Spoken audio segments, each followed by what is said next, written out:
여러분, 올영 세일, 기간 한정, 블랙 프라이데이. 제가 다짜고짜 지른 멘트에 심쿵하신 분들, 혹시 MBTI가 파워 P 아니신가요? 우리는 할인 기간, 한정 판매, 사은품 증정 이런 것들에 유독 약한데요. 과연 우리가 모두 파워 P이기 때문일까요? 대부분 할인 제품 앞에 이럴 때 쟁여둬야지 하며 쉽게 지갑을 열곤 하는데요. 계획 없는 소비, 이게 바로 맥시멀리스트가 되는 지름길입니다. 그렇다면 현명한 소비를 위해선 잘 알고 소비해야겠죠? 그럼 바로 경제학적인 관점으로 들여다보겠습니다. 최근 소비 트렌드는 가성비, 가심비, 가잼비 등의 키워드가 마구 등장할 정도로 소비를 취향에 맞춰 맛있게 하는 시대죠. 그러나 그런 소비자들에게도 예외 없이 적용되는 한 가지, 바로 세일 상품인데요. 마트에 가서 필요 없는 물건을 구매해 본 적 있으시죠? 세일에 혹해서 미리 사두자는 심정으로 말이죠. 저는 사실 MBTI가 ENTP이기는 한데 이상하게 세일 앞에서는 파워 P가 되더라고요. 근데 세일 상품을 구매하고 나면 시간이 흐르고 집에 굴러다니고 유통기한 다 지나고 버려지는 경우가 많습니다.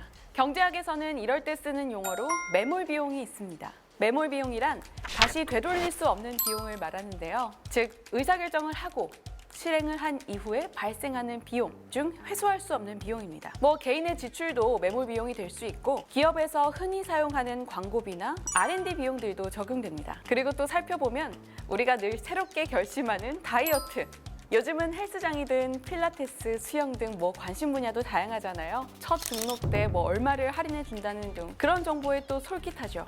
우리는 그렇게 광고에 혹해 등록을 하기도 합니다. 그리고는 한 달, 두 달, 시간이 흐르고 점점 운동에 소홀해지죠. 바로 이것 또한 매몰 비용입니다. 이런 비용들은 아까운 비용이지만 인식을 하지 못하는 경우가 많은데요. 행동경제학으로 보면 이렇습니다.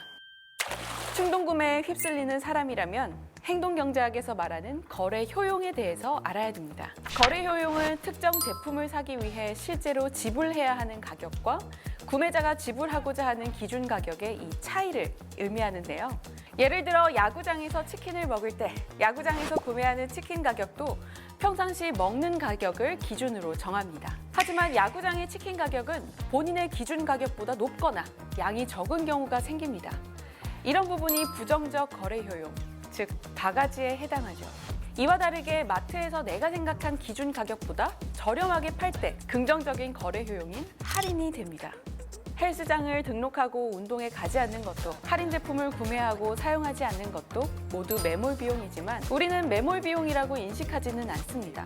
이런 현상을 존 거빌과 딜립 소머는 지불 비용 감소라고 했습니다. 지불한 금액이 아까워서 처음에는 다 열심히 다니지만 시간이 지날수록 매몰 비용의 효과가 서서히 옅어진다는 거죠. 이처럼 매몰 비용이지만 우리가 아깝다고 생각하지 않는 이유는 바로 심리 계좌에 투자라고 등록되어 있기 때문입니다.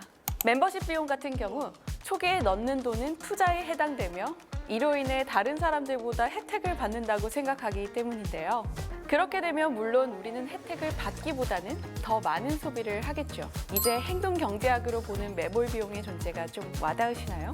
돈은 잘 버는 것보다 잘 쓰는 것이 중요하다고 하죠. 일상 속 쉽게 행하는 충동구매로 인한 매몰 비용.